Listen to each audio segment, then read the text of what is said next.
I want to welcome everybody to the daily cheat sheet here with the dude. Golan's on vacation.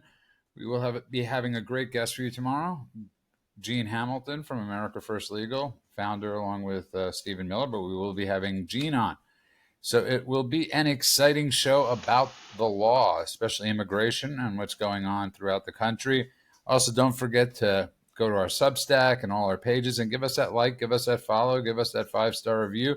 Extremely helpful. We won't ask for anything more. That's the one thing we could always guarantee. All we want, likes, follows, subscribers. Am I incorrect, dude?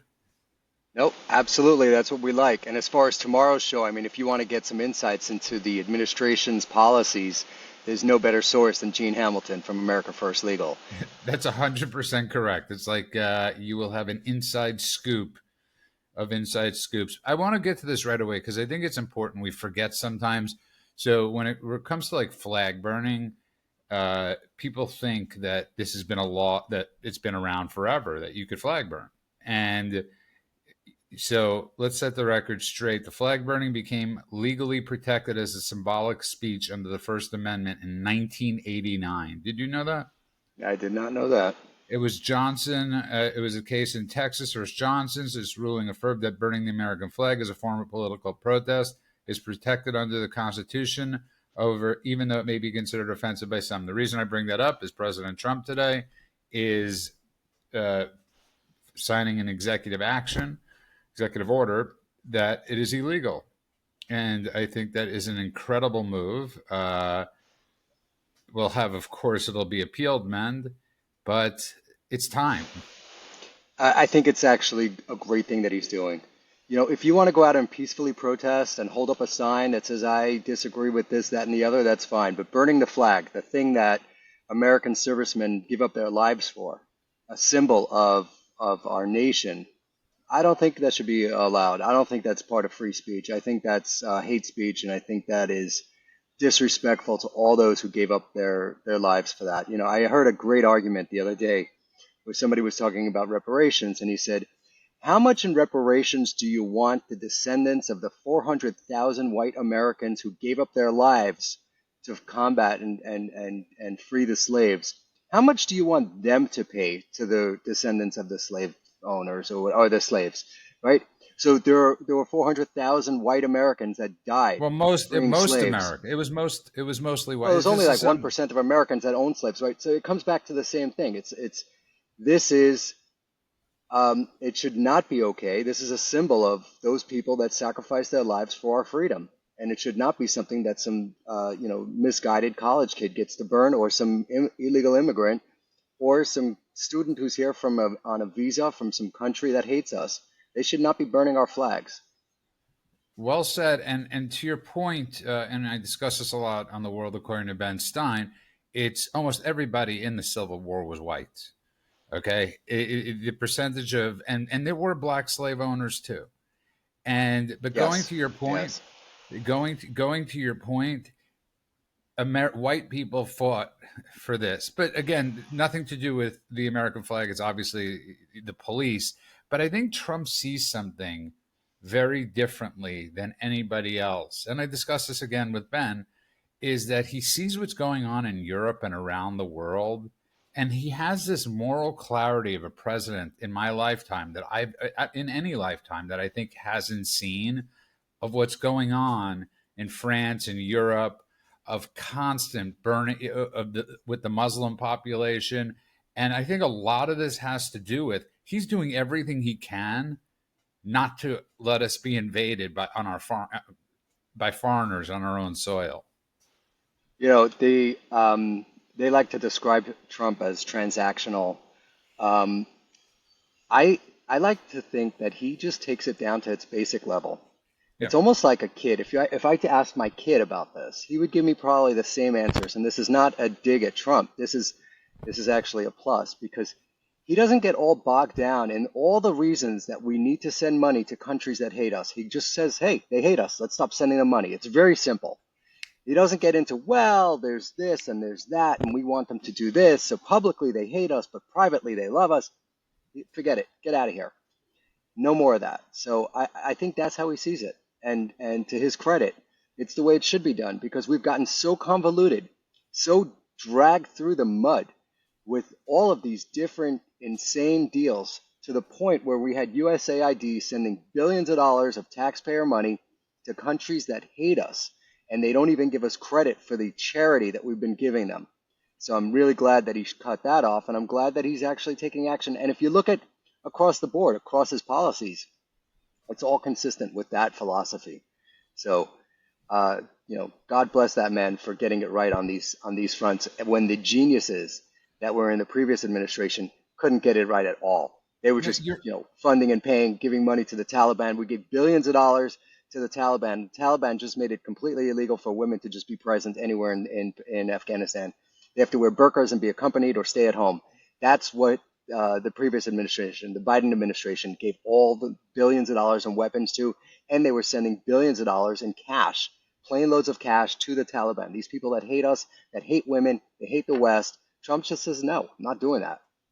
But they do have a great rehab facility, according to Tucker Carlson. They Yeah, do he a could go there remarkable. and get his head shrunk. That's right. He says he's sober. Go there and help your fellow compatriots. As the Taliban is trying to get people sober, you're sober. He says he's sober. Please head over there. But again, I think it goes again to what Trump is doing today, especially signing an executive order as far as revoking no cash bail. And it's another brilliant common sense move. It's something if you said to your kids, if you something you said to most Americans, and take your kids out of the equation. I just think it's just this common sense. We've lost our way as far as common sense goes. When you look at what Rubio is doing with halting all CDL licenses with foreigners, right? And people want to. There's 2 million people, man, that signed this thing that this illegal alien from India should have a lenient sentence. He murdered 3 people with a U-turn, Yeah, losing our way. yeah. The Rubio action against CDL drivers. That's a band-aid trying to fix this giant gaping wound that the previous administration let happen. They let these people flood across the borders, and then states like California gave them commercial driver's license. That means that they could drive And Washington State. and Washington State. That means that they could drive a 50,000 ton truck down the highway and not knowing what they're doing and kill people. And it's happened. So, they say one life lost is one life too many. This guy took 3 lives. The amount of illegal aliens that have killed Americans, I mean, the numbers are just in the hundreds or thousands by now. So, and we're not even talking about the hundreds of thousands that are being killed with fentanyl. So, yeah, by all means, take action against it. Especially this no cash bail thing. Listen, I The understand no people cash have gotten. bail, the no cash bail is another thing. It's like, look, they said that the cash thing is racist because blacks and poor people of color, whatever, don't have cash. Therefore, you need to get rid of cash bail for everybody. What that is like is another thing that they did, which was they got rid of the excellence in education program. So if your kid is an exceptional kid and does really well, they go to a magnet school for other kids that are exceptional. The problem with that is they say that there's a lot of kids that are underprivileged that don't get those opportunities because their parents are not doing the homework with them. They don't have good support networks and all of that. Their answer wasn't to try to get those other inner city kids that are exceptional help to lift them up to get them to level up. Their answer was to demote everybody to the lowest common denominator. So they're getting rid of these exceptional student programs so that it's even for the dumb kids and the kids that aren't getting the help that they need and the ones that don't have parents that are doing their homework with them and all of that, so that it's an equal playing field. And the same thing they're doing with the cash bail. They got rid of the cash bail for everybody because they think some people can't afford cash bail. You know what's a better solution? Talk to these people about not committing crimes to begin with. The average black committed crime in this country, because and I'm only bringing up race because the Democrats always do, and that's why they got rid of cash bail. They said it was a black racist thing. The average black commits crimes against other blacks by a huge majority. The biggest threat to a black child in this country is from another black child. So, getting rid of cash bail is not the answer. What you do is you need to have better parenting, better home network. It takes a village. Get your village involved. They should be raising their kids not to be killing each other and not to wind up in the justice system and not to get caught up needing cash bail. But reinstating cash bail is absolutely the right way to go.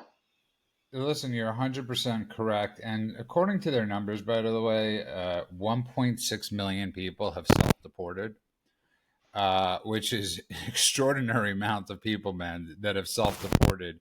And I bring this up because I, what this administration is doing abroad, we've never seen anything like it. And for anybody, I get Democrats never wanting to give him credit, but obviously there's a certain fringe. I don't even know what to call them. You want to call them the woke right, whatever you want to call them, that are not giving him the credit, the amazing credit that he's been doing to save our country. Yeah, there are a few things that he has no control over. One of them, oftentimes, being inflation. He simply does not have control of that. And it's listen, I talk to an economist about this every day, and once a trend starts, it's very hard to stop. But as far as so many other things, man, what is he not doing that am I missing something that he's not doing America first? Did I miss the memo on what America making America great is again? What are they taking issue with? Specifically, what does the woke right take issue with? It was the Iranian 20-minute war, right? U.S. 20 involved. minute, right? 20, yeah. U.S. was involved in Iran for 20 minutes. So it was the Iranian 20-minute war that they thought was going to bring about World War III, and American soldiers were going to die because of it. Never happened. What else? Uh, Trump's backing of Israel to crush Hamas. I mean, those are the only two things that I really see that the woke right takes issue with, right? Yeah. Both of them have to do with Israel and Jews. So I'm not calling them anti-Semites, but they're only singling out this one group for some reason. Not calling them No, anti-Semites. no, you're 100% right, because you've brought up outstanding numbers as far as financial numbers about how much we've actually given to, obviously, the Taliban. They're just leaving billions of dollars of equipment, the hundreds and billions and trillions of dollars that we've wasted. Yet they focus on 3.8 billion. Take you're out of the equation whether you're for the aid or you're not for the aid. It's really not the point. It really isn't the point. If it was $500,000, people would be saying the same thing. It's just they have a number that they've hooked onto, which, when you think about it, is such a low number, especially compared to what is all the money is spent back in America giving Americans jobs, which is never brought up. Reason I bring this up is because you have Marjorie Taylor Greene, of course, saying Israel's committing genocide on Saturday. Well, I don't know if you saw her workout video, but it should be No. plastered all over. What? Man, Nope. you as a workout person will love this video. It's her with a medicine ball and she's running with it. And then she goes into her garage and just starts throwing it up at the ceiling and like catching it. And it literally looked like she was a patient in an asylum. And so she's going after this. And listen, I got it. I get it. It's caught fire. Again, today, Israel's going to have to uh, deal with the fact that they sent a missile near a hospital or into a hospital, and supposed journalists were killed. But I thought no journalists were allowed on the ground, because the only journalist photos we're getting are that of these negative stories, not just negative stories, fraudulent stories, like the Guardian posted on Saturday of another child that Israel had a dispute again. And Bibi's whole point the other day when he did trigonometry is you can't defend every one of these things. You can't take your time and rebut every single thing. Yeah, it's journalistic malpractice. We've talked about this. Every single child that they showed, every image of every single child that they showed that was starving had another condition, some sort of muscular degenerative disease or cancer.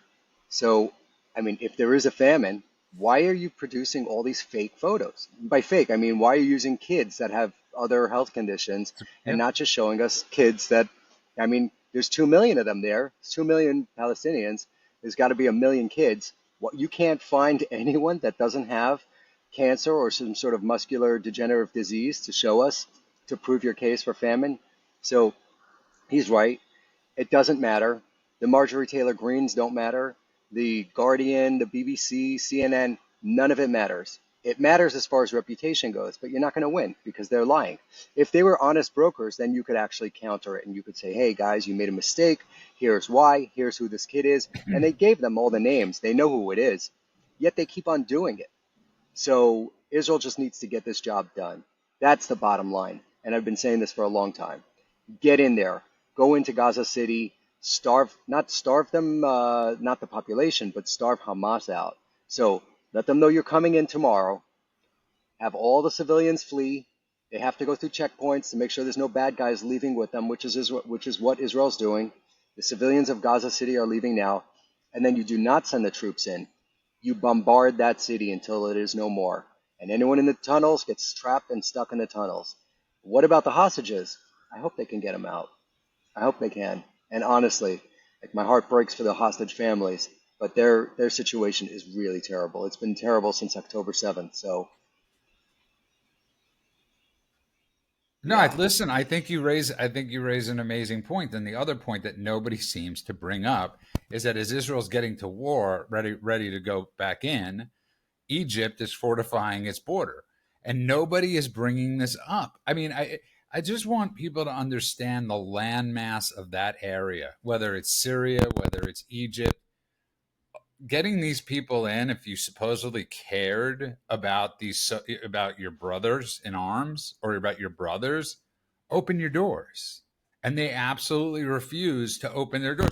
So you hear people like Dave Smith or whoever it is, or Pierce Morgan or Tucker talk about blockades and this and that. There's another side. It's not like, I mean, I want people to no, they understand. have a border with Egypt. Egypt Right. could easily allow them in. This is the only conflict. There's some things we're here on this issue that are unique to Gaza or Palestine.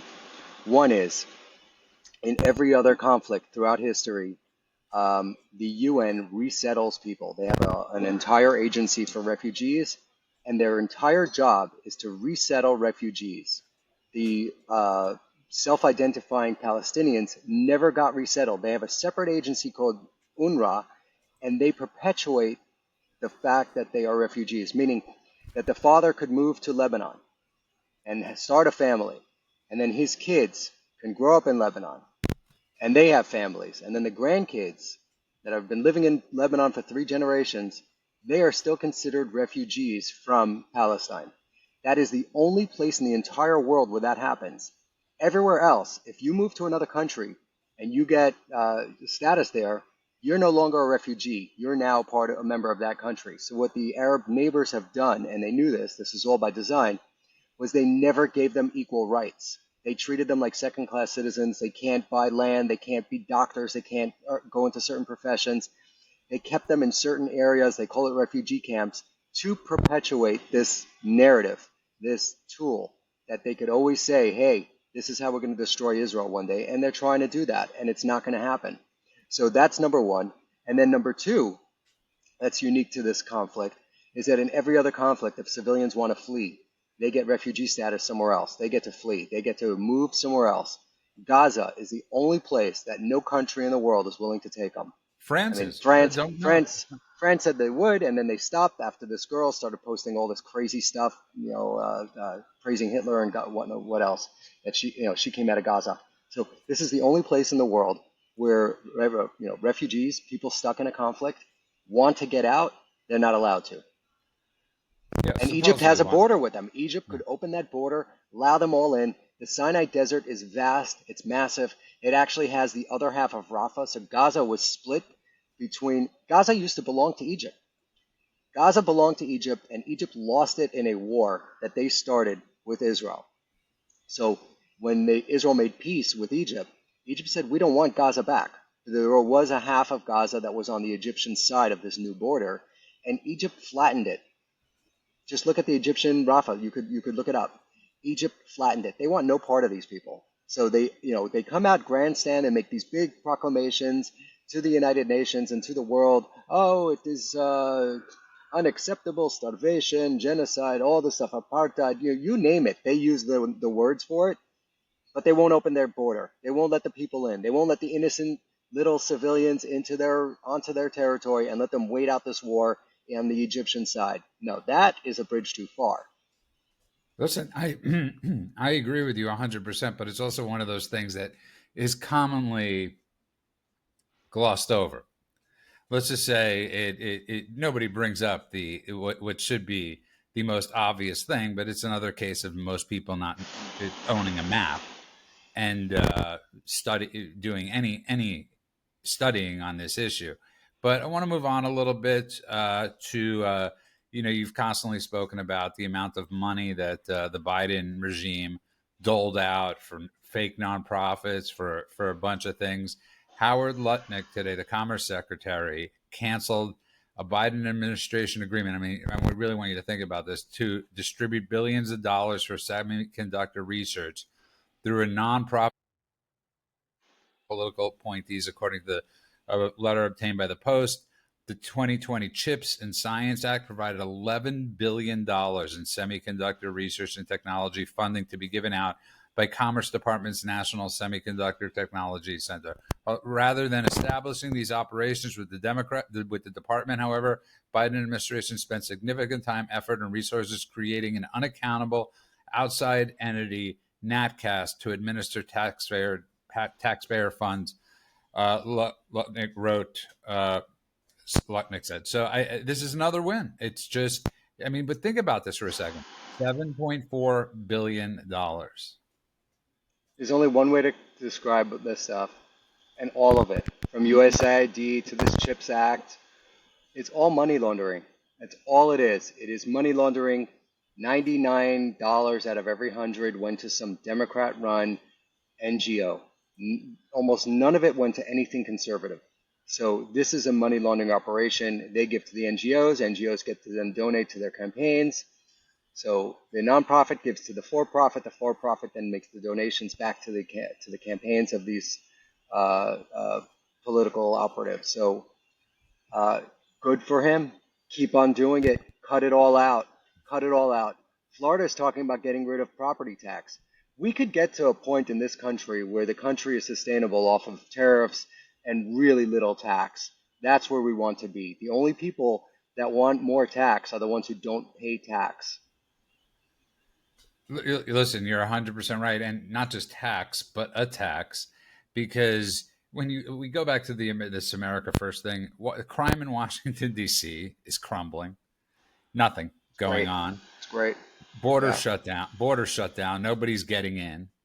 And this is something, again, that's not being the White House is messaging it, obviously, but the people that you would think would be celebrating these issues, really celebrating these issues of what's going on in our own party, are not. And somebody has to ask themselves, why are they not doing this? Ben Shapiro brought this up about Tucker specifically. He never offers a solution. All he does is raise the problem. And you look at Marjorie Taylor Greene, too, it's never about a solution. Trump is working on these solutions. And we're witnessing something. And I really do believe he's watching what's going on. And I apologize that my screen went out and you're looking at me like I'm a green angel when you watch this on YouTube. But man, the lack of recognition that he's getting is insane from within his own within the party. It's just something I can't worry about the left. I can only worry about our party, and that they're not recognizing this is a travesty. No, I think there's a couple of loud, vocal people within the party that are not recognizing it. But I think for the most part, where it matters, people recognize it. So when he went into DC and cleaned it up, this is a city that's been a cesspool for 40 years under Democrat rule, and Trump came in, and within a week, it's safe again. You just demonstrated to everyone in DC what it would look like if you had a conservative or a Republican running the city, as opposed to a Democrat who's been running it for the last 40 years, and it's a cesspool. And if he goes into Chicago next, he's going to do the same thing. And these are undeniable results. So when the people then go to the elections, and say for the midterms or the next presidential uh, campaign, they're going to remember this.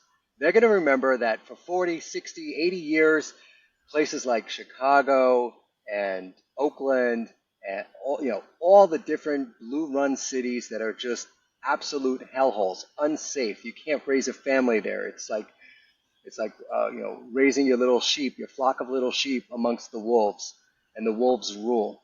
So he's going to be able to demonstrate directly to the people, the voters, what it is like, and you can't get around that. You can't deny that, and there's no amount of naysaying that's going to make that go away. So good for him. Godspeed. Get into all those cities and clean them all up. And by the way, I just want to just to clarify something because Trump made a comment just right now, pretty much about this strike on the hospital, the supposed strike on this hospital, and the supposed number of deaths because this is all being reported by Hamas or the Palestinian Authority. And he said he's not happy about it, but at the same time he said, "Listen, I gave clear directives, or this is what's got to happen." And the IDF, literally, the Israeli Defense Force, literally comes out almost immediately to do these investigations. And Bibi spoke about this the other day. There is no army in any war that has been held. I want to ask everybody this question. As we were invading Iraq, and yeah, we litigated it afterwards in many ways, or as any war that's gone on, this is the only war that you have to investigate in real time. Nobody has ever witnessed anything like this, and I dare anybody to show me evidence of that type of case. We don't get any news out of Ukraine. We don't get any news out of Russia. We don't get any news out of any of these places, men, where we've given far more money. Israel, there's zero way they could the higher standard, the double standard that they are forced to fight is has not been seen. It has not been seen, but also it's important to note that they're fighting a war unlike anything that's been fought. So the closest we could compare it to is Fallujah in Iraq, where it's hand to hand, building to building combat, and we went in and flattened the entire city. So for Israel for those that accuse Israel of genocide, when Israel could have done a proper genocide on October 8th, the day after they were attacked, and didn't. The fact that Israel lost almost 1,000 soldiers fighting this war by going building to building and realizing that most of these buildings are rigged, and then they have to blow them up after the fact, after the civilians are gone. So we're not talking about blowing up buildings full of civilians. It, it's it, it's this is the war that is being argued about and spoken about by people who have no idea what war is. And there's one basic fact, and this you can't get away from, and that's really what I love going to. And I hate talking about all the individual details, like Israel drops leaflets telling the civilians to flee, or they drop a roof knocker bomb which shakes the building before they actually drop the bomb, which tells everybody to get out of the building. Forget about all of that. If you just look at the the intent that Israel has with this war and how it could be over, the intent is to release our hostages, get the hostages back, and cause Hamas to not be in power anymore. The guys who started this war. And Hamas could end this war, or the people of Gaza could end this war by releasing the hostages and forcing Hamas to surrender. That is it. That's all that needs to be talked about. Hospital got hit? Sorry. That happens in war. Really tragic. It's really sorry if it was Israel that in fact that hit that hospital. But it's a war. Things like that happen. When there's bombs flying overhead, sometimes they'll hit the wrong target. Do you know how you could end it? You know how it could stop? Release the hostages and force Hamas to surrender. Every single answer should be that. It should just be that. That is really tragic. It could be over. Hamas needs to surrender and release the hostages. That's it. But also, I think it's also important to look at this. Hamas, the Palestinian Authority and Hamas are like, and the rest, and the rest of the European world and many in America are like literally playing them. It's something along the lines of insanity. And I go back to Trump, where he sees this insanity. He sees that in America, we are next. Whether you look at Mamdani in New York, whether you look at the March of the 40,000 Muslims in Dearborn, Michigan, when you look at all this stuff, we aren't that far away. And Austria, on Saturday, I believe, is now allowing. I mean, I really want people to think about this. Austria, which hates Jews, right? Which has a track record for being one of the most brutal people during Nazi Germany in World War II, is allowing Sharia law to be in civil cases. Man. Next, it's going to be all over Europe in this case. He's doing everything he can to prevent this from actually hitting the states. When you look at who's in our Congress right now, that it has been infected and invaded by people that should not be serving. So I love Austria. I think it's a beautiful country. We spent a lot of time there, and the people are great. Yes, during World War II, Austria and Germany were pretty much one and the same. The fact that they're allowing the Muslims to come in, and I'm not talking about moderate, normal, sane, peace-loving Muslims. We love those people. They're great. We're talking about the ones that are colonizing. We're talking about the ones that they believe that any land you move into, you must conquer, and once you've conquered a land, you are never allowed to give it up. It's an affront to Islam, to them, in their worldview, for any nation to ever have been under Islamic rule and then be um, liberated by their patriots. So you talk about Andalusia, Spain. You talk about Israel and Palestine in the Middle East.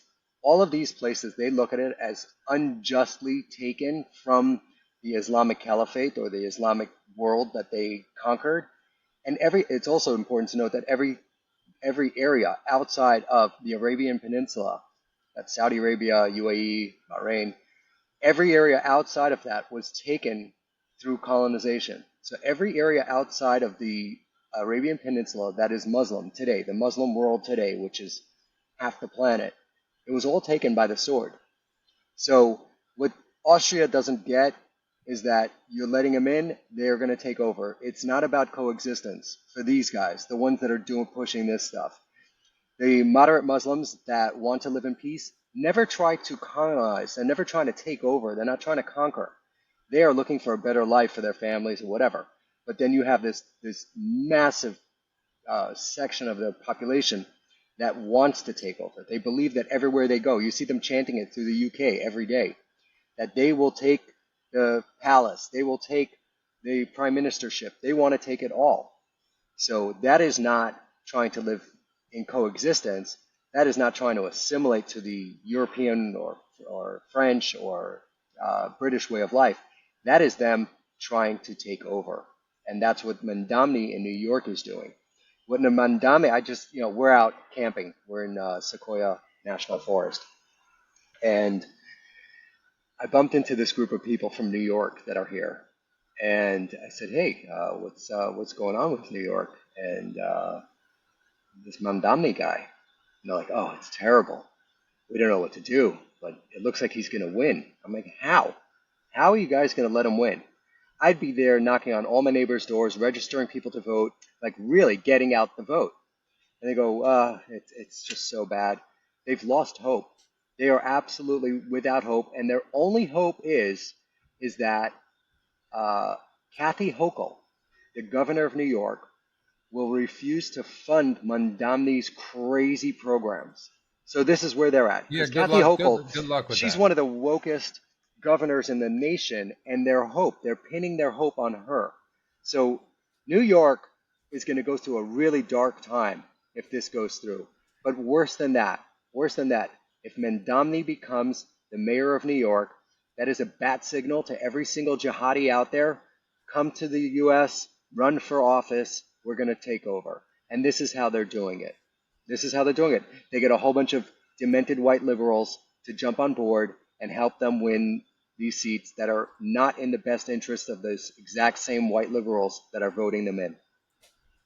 Listen, I think you're 100% correct, and the fact that again, I will say this: the fact that Trump is one of the few people, I don't even want to call it a politician, just of common sense that sees this occurring. I mean, it's really important for people to listen to podcasts sometimes from other countries, whether that be trigonometry or listen to people like Douglas Murray, Katie Hopkins, all these different people that are talking, or Tommy Robinson, what's actually occurring in the UK and France. You have to understand that these countries have been and are being invaded. The people that run these countries are only there because some of the countries are so far left in some ways that people like Macron, with the way the parliament works, has put together a coalition of nutcases in order to survive and retain his being the prime minister. So, or president. So people have to understand what's going on in these countries. We're not just bringing this up because we happen to be Jews. I'm an American. I'm an American first that worries about America, men, and I'm seeing the invasion going on. And if people want to close their eyes to this, that's on you. That's not on the rest of us. But I want to just go on to one more quick thing, or a couple more quick things. I always say that, one more quick thing, and it's never quick. Um, but you have this New York mayoral race going on, obviously, which is a huge thing. And it's an interesting thing, shame and embarrassment, right? That Cuomo is still, that he couldn't drop out of this race, that his refusal to drop out of this race, this person, it's like, I think to myself, it's like you're a businessman and you always aim higher. These people in politics that go from governor to mayor to senator, or congressman to senator to governor, or vice versa, always switching. It's like people that don't really want to get a job in the outside world. They're not ready. They're like, what I think about them? They're like college students that have never want to graduate. Like they're constantly getting their second and third degrees, never wanting to go into the real world. And it's such a bizarre thing to me to, like, you went from governor to mayor. Isn't that a step down? Is that how important it is to you to be in some sort of power? Yeah, for him it is. For him it absolutely is. So, the uh, Mario Cuomo, his dad, was like a staple in New York for many, many years. I met the guy when I was really young, talked to him for a few minutes on Fifth Avenue. But this guy, uh, Andrew Cuomo, should have dropped out. Curtis Lewa should have dropped out. They all should have endorsed Mayor Adams and let this guy re-win and kick Mandomni out. Instead, these three guys are splitting it, all because their egos won't allow them to drop out. If they cared about what was best for New York, you would rally around. It's almost like in a time of war where the two opposing parties get together and they back each other up. You see that happening in Israel a lot. But these guys are not. They don't look at it as dire as it actually is, which is the city of New York is going to go through a really dark 4 years. And it's also setting a precedent, an example for other cities on how to take them down. Look at the UK. I think there's 7 or 8 cities that are now run by pretty much radical Islamists. So, do you want that? And this has, nothing that we're saying here is from a lens of uh, pro a certain religion or anti a certain religion. This is all from America First standpoint. We are all talking about being sane and sane policies for our country. I would say this if I was a Muslim or a Hindu or whatever. It doesn't matter what religion I happen to belong to. If there's an ideology that's going to destroy our way of life, I'm against that. And this is an ideology that is going to destroy our way of life. Therefore, I'm against it. Open immigration. I don't care what country they're from. It's not an Islamic thing. Again, it's if that's going to destroy our way of life, if we can't afford to put 13 or to 20 million illegal aliens on Medicaid, and that's going to cause Medicaid to go bankrupt, and Americans that actually can't afford health insurance won't have coverage because they gave it all away to illegal aliens. I am against that.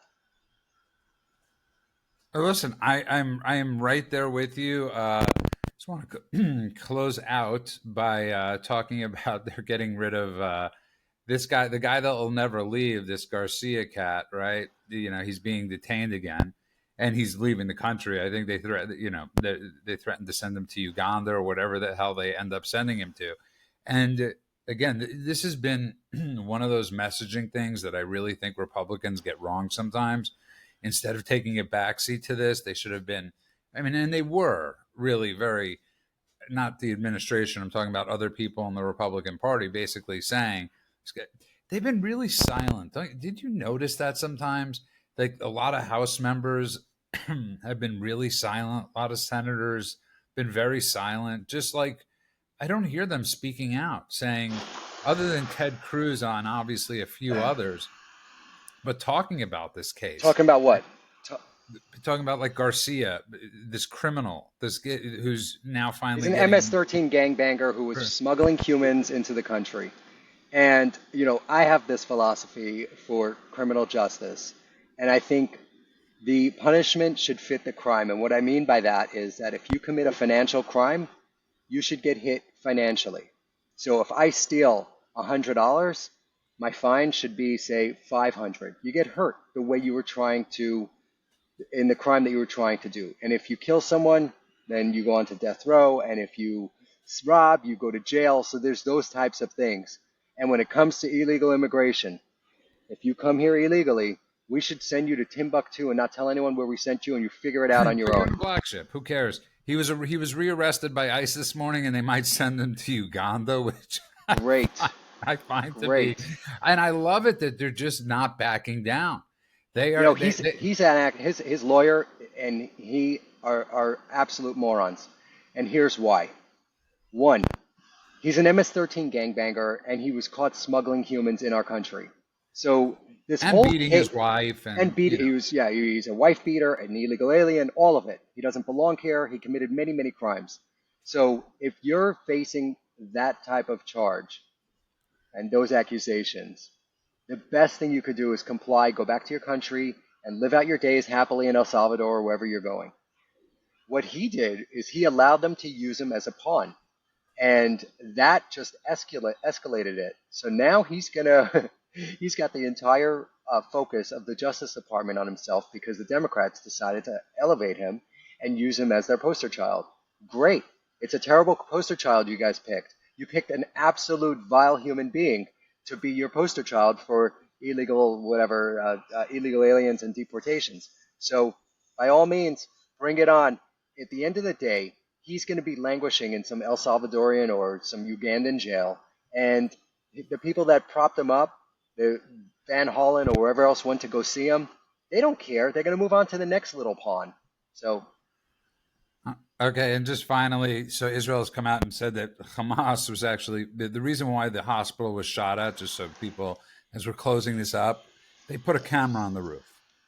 So Hamas was surveilling the Israeli soldiers. So when they saw the camera, they immediately thought. Now people could debate what is how Israel acted after that, but their troops and their lives are the troops' lives, just like any troop. Any American would feel the same way if our troops were being spied on here's the by the bottom line. enemy. Anytime an enemy uses a civilian infrastructure like a hospital as a tool of war, it is no longer protected. Period. End of story. That is the way it works. So if they use a refugee camp, a tent, a hospital, doesn't matter. When the enemy uses it for war, it is no longer protected territory, and Israel can go in there and bomb the shit out of it. So, Well said. And on that note, we are going to wrap it. And again, tomorrow we have Gene Hamilton from America First Legal, amazing human, amazing organization. What they've done every single day every day, the docket of the AFL, it's just extraordinary fighting for everyday Americans. It's just such a noble cause. They don't take money from people. They don't charge in the, just a phenomenal. And you'll hear from Gene Hamilton tomorrow. I want to just remind everybody, obviously, you can find us on Spotify. You can find us on Apple. Also, go to our Substack account and chat with us. We appreciate that greatly. It's at the Daily Cheat Sheet. You can find us on Rumble at the Daily Cheat Sheet, YouTube on the Daily Cheat Sheet, Instagram at the Daily Cheat Sheet. Truth at the Daily Cheat Sheet or my handle, and of course on X at TD Cheat Sheet. You can find us all over. Follow us, and we do respond. And unlike most people, we actually respond. I want to wish everybody a good morning, afternoon, and night world, wherever you are. God bless you all.